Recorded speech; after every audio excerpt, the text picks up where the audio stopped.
I'm a professor, I'm an academic, and in 2000 I was asked to be the dean of the college, and in doing that administrative work I found that I was good at it, and I found it to be just the most rewarding thing I've ever done. And I served as dean for 7 years, which is an unusually long time. Took some sabbatical and then came back as a professor, which is what you do at Williams, but also doing some administrative work as working on some special projects for senior staff.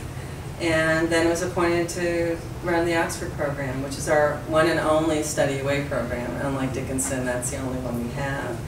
We start with a community of people literally in a room trying to talk about, okay, well, what are we doing now? What are the problems? And because first you have to define the problem before you really start searching for a solution. And I think one thing that I'm very cautious about, or at least very I demand a sort of definition of the problem. The president of Dickinson, the things he was caring about, the things that he was writing editorials about, you know, I was completely on the same page with him in terms of his outlook, the things that concerned him, the things that he felt compelled to speak out about.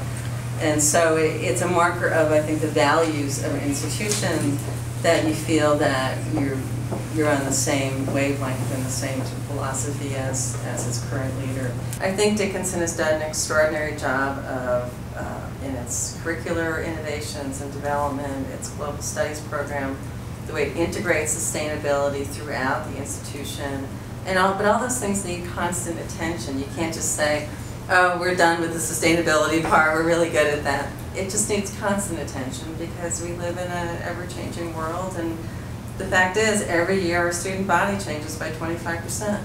It's been quite a whirlwind the last couple of weeks, but I think as I said, it never felt like an interview, it felt like a dialogue.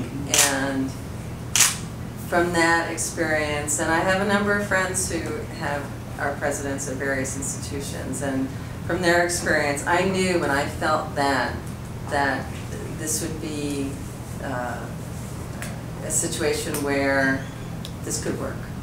One thing I bring is the perspective. I think people look at Williams today and don't necessarily know how far Williams has come. And when I started as dean in 2007, I would say the landscape at Williams looked quite different than it looks today. So what I had was the experience of, in fact, increasing that diversity, of creating a residential life program where virtually none existed at all. We came in early September on what we call our stealth visit, because we wanted to get the feel of the place and get a sense of Dickinson and the surrounding community. And people were just so extraordinarily friendly and generous with their time. And we were complete strangers. They had no idea, you know, who I was or why I was here, and everyone just went out of their way to be helpful or tell us about a good restaurant or a place to go for a walk, or you know, showed us the farmers market, and it was really very palpable how friendly, how upbeat people are here.